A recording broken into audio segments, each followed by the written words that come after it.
Hello dear students, welcome back to my channel Easy Physics for Diploma Students. Today we will again do an important question which regularly comes in your exams. Last time we have done a formula, that is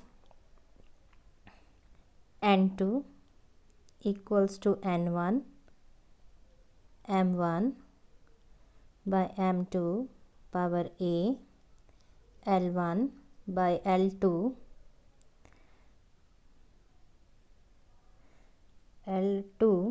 power B T1 by T2 power C। तो इसी फार्मूले के ऊपर base आज हम लोग एक और क्वेश्चन करेंगे, that is convert 1 joule into ergs. ठीक है, तो ये बहुत बार आपके डिप्लोमा में क्वेश्चन आया हुआ है। तो सबसे पहले हमें ये पता होना चाहिए कि ये जो जाउल और अर्ग जो है वो किस फिज़िकल क्वांटिटी की यूनिट्स हैं। ठीक है, तो ये आपके यूनिट्स हैं एनर्जी की in SI and CGS system.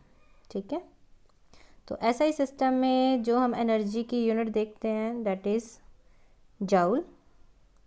ठीक है, अगर साइंटिस्ट का पूरा नेम लिखना है तो स्टार्ट विथ स्मॉल लेटर्स, और अगर आपने सिंबल लिखना है तो कैपिटल जे लिखोगे। ठीक है, तो सीजीएस में इसकी यूनिट होती है अर्ग्स।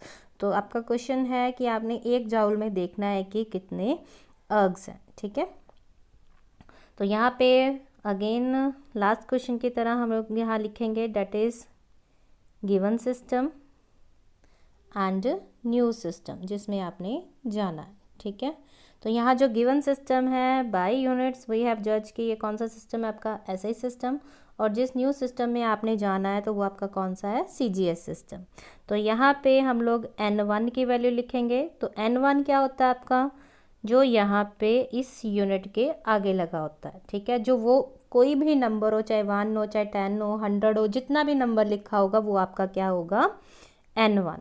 ठीक है, तो यहाँ पे 1 लिखा हुआ है तो N1 जो है वो आपका क्या हो जाएगा 1। N2 आपने निकालना है। यहाँ पे हम M1, L1 और T1 की वैल्यूज़ देखेंगे। क्योंकि ये ऐसा ही सिस्टम है तो हम मास की यूनिट्स लिख देंगे यहाँ पे किलोग्राम, लेंथ की यूनिट लिख देंगे मीटर और टाइम की यूनिट लिख देंगे सेकेंड। और एज सच हमें कोई वैल्यूज़ नहीं गिवन तो इन सब के आगे हम लोग क्या लगा देंगे 1 1, जिससे कोई फ़र्क नहीं पड़ेगा। ठीक है, तो यहाँ पे हम M2, L2, T2 की वैल्यूज़ लगाएंगे। तो सीजीएस सिस्टम है तो मास की यूनिट ग्राम, लेंथ की सेंटीमीटर और टाइम की सेकेंड, तो इनके आगे भी क्या लगा देंगे हम लोग 1 1। ठीक है, इस तरह से आपने करना है क्वेश्चन। तो फिजिकल क्वांटिटी जो है वो आपकी गिवन है दैट इज़ एनर्जी। तो एनर्जी का डायमेंशनल फार्मूला हम लोग लिखेंगे that is M1 L2 T-2। ठीक है, क्योंकि हमारा फार्मूला हमने ये यूज़ करना है, N2 निकालना है, तो हमारा formula N2 equals to N1 M1 by M2 power A L1 by L2 power B T1 by T2 power C।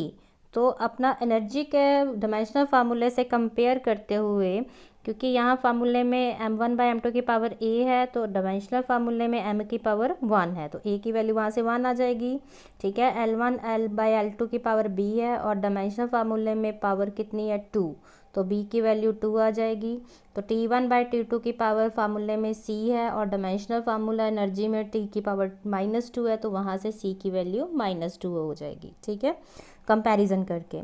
तो यहाँ पे अब हमारे पास सारी वैल्यूज़ आ गई तो हम लोग अपने फार्मूले में पुट कर देते हैं। तो N2 इक्वल्स टू N1 की जगह 1 लिखोगे, M1 की जगह 1 kg 1 ग्राम पावर 1, यहाँ पे 1 metre by 1 centimetre power 2 and 1 second divided by 1 second power -2। ठीक है, तो यहाँ पे हमने ऐसा ही से सीजीएस में जाना है तो यहाँ पे हम, क्योंकि हमें एक सिर्फ नंबर ही चाहिए, यूनिट्स को काटना पड़ेगा, तो हम लोग किलोग्राम को ग्राम में चेंज करेंगे। तो 1 किलोग्राम में होते हैं आपके 1000 ग्राम पावर 1 1 मीटर में 100 सेंटीमीटर, नीचे 1 सेंटीमीटर रहेगा।